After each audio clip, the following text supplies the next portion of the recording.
In the beauty of the lilies, Christ was born across the sea, with the glory in his bosom that transfigures you and me. As he died to make men holy, let us die to make men free, while God is marching on.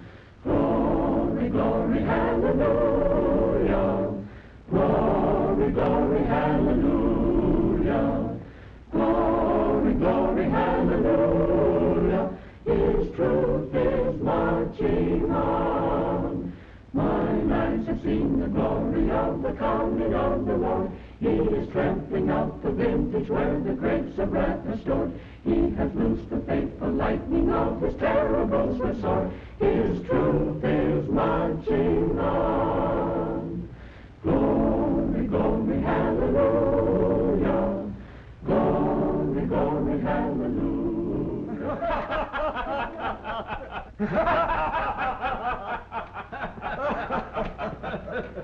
Made a fool out of himself likely, just like he did at Antietam last fall. Maybe he told some stories or made laymen sing some more rough songs over the graves of the soldiers. Lincoln. All I ever hear is Lincoln. But it isn't true about Antietam. I can hardly imagine the president... McClellan was there, wasn't he? And if Lincoln didn't do what everybody said he did, wouldn't McClellan have denied it? Look, every paper said that Lincoln was going to make a stump speech at the cemetery. Wish Phil would come with that mail and them papers. Lincoln shouldn't have gone anyway. Nobody wanted him. Says right here he was just sent one of them printed circulars. Shucks. Got one of them myself. And it wasn't much more than a week ago when they asked him to speak. Had to, most likely. Couldn't have the president there and not call on him to say something. Well, Chase didn't go, or Stanton. And General Meade wasn't there either. He said the Army needed him. Way I figure it out is this. Lincoln hasn't got a chance to be re-elected, and he knows it. Chase wants to be president. He wasn't going to Gettysburg and be the tail to a kite won't get off the ground. Meade didn't go because the president was going to be there. He's still hot under the collar on account of what President wrote him for letting Lee get away across the Potomac after the battle. There are a lot of people who think the president was right. The war might have been ended back there in July if Meade had followed Lee from Gettysburg. The Potomac was flooded, and Meade could have captured his whole army instead of allowing him 11 days to escape, and then claiming he had driven the invader from our soil. The president was angry, and properly, I think. If we're fighting to preserve the Union, then the whole country is our soil. Anyway, it was Meade who won the battle, wasn't it? And what right did Lincoln have to say that if he'd gone up there, he could have whipped Lee himself? That's right. First he wants to be a general and fight all the battles. And then he went to Gettysburg, like I said, to make a fool out of himself. If there's a wedding, Lincoln wants to be the bride. If there's a funeral, he wants to be the corpse. This man, Everett, is a orator, from what I hear. And mark my words, he must have made Lincoln look as roughless as a rebel shin plaster. It's hardly fair to expect Lincoln to have competed with Edward Everett. Everett was the orator of the day, while Lincoln, so the papers say, was just to give a few dedicatory remarks. Everett is a great scholar. He's a noted Boston minister. He's been president of Harvard, governor of Massachusetts, United States senator. Yes, an ambassador to England and secretary of state. Lincoln taught himself. Darn poor teacher, I'd say. I've never said Lincoln was a great man. Maybe he isn't. But he's come a long way. By the light of a pine knot, with a shingle for a blackboard, charcoal for a pencil, and a jackknife for an eraser, he taught himself to read and write and figure. And now he's president. But he won't be long. He's dead as a cock in a pit. Listen to this. Thad Stevens, Republican floor leader in Congress, when advised of the president's decision to speak at Gettysburg Cemetery, said, "The dead is going to eulogize the dead." That's it. The dead going to bury the dead. Here's Phil now. Slaughter molasses. Hold your shirt on. You ain't even got the kettle on. Folks will be coming for their letters before you get a chance to read them. Let me have Ed Small's New York Times. Met Phil Steele down at the depot this morning getting the train back to Washington. He was there. Said it wasn't much of a speech. Ought to say here exactly what happened.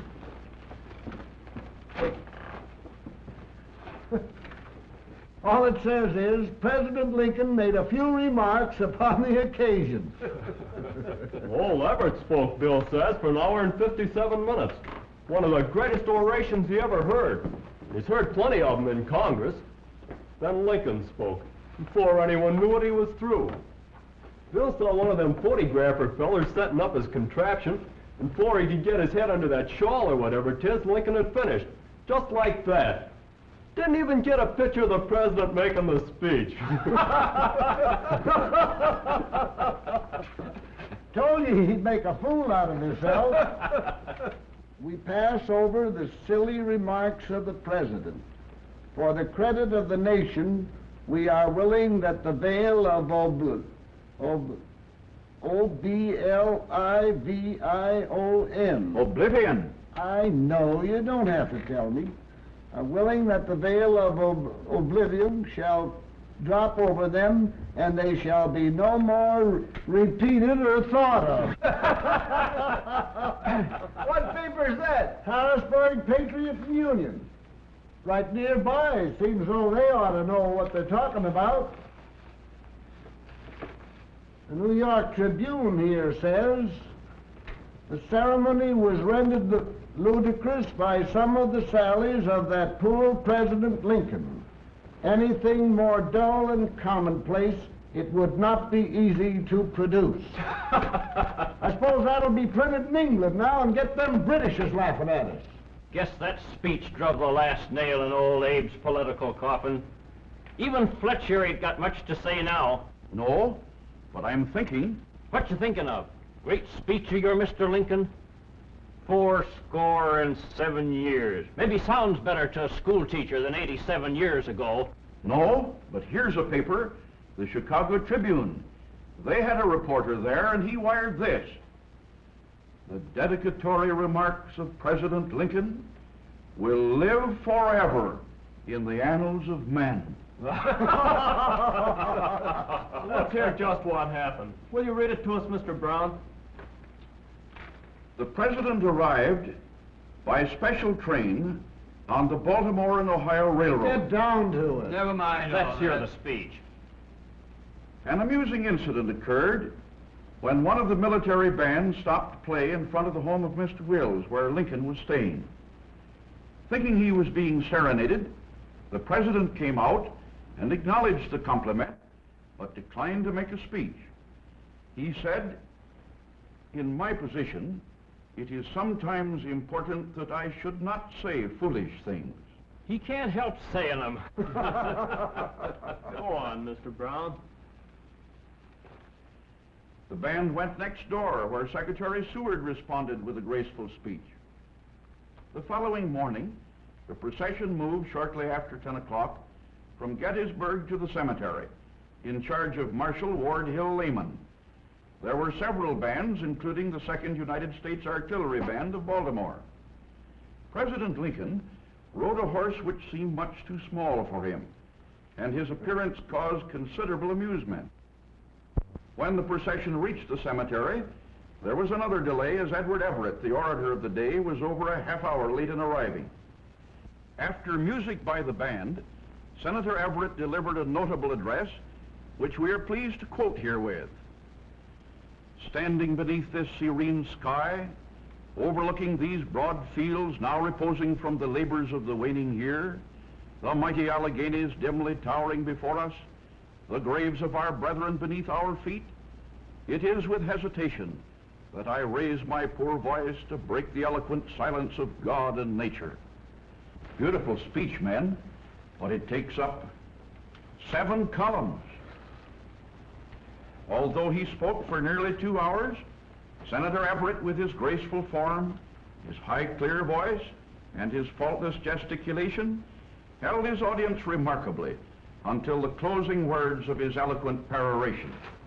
It says in this paper, President Lincoln said in his speech, "The world will little note nor long remember."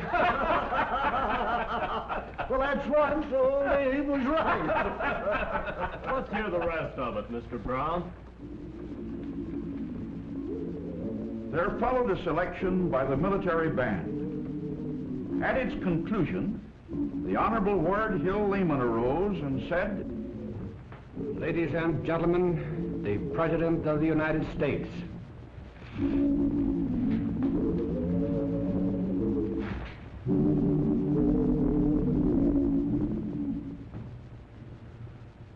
Fourscore-and-7 years ago, our fathers brought forth on this continent a new nation, conceived in liberty and dedicated to the proposition that all men are created equal.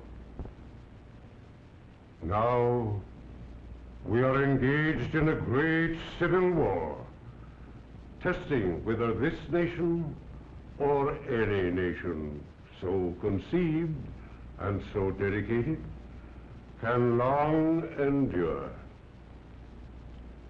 We are met on a great battlefield of that war. We've come to dedicate a portion of that field as a final resting place for those who here gave their lives that a nation might live. It is altogether fitting and proper that we should do this, but in a larger sense. We cannot dedicate, we cannot consecrate, we cannot hallow this ground. The brave men, living and dead, who struggled here, have consecrated it far above our poor power to add or detract. The world will little note, nor long remember what we say here, but it can never forget what they did here. It is for us, the living, rather to be dedicated here to the unfinished work which they who fought here have thus far so nobly advanced.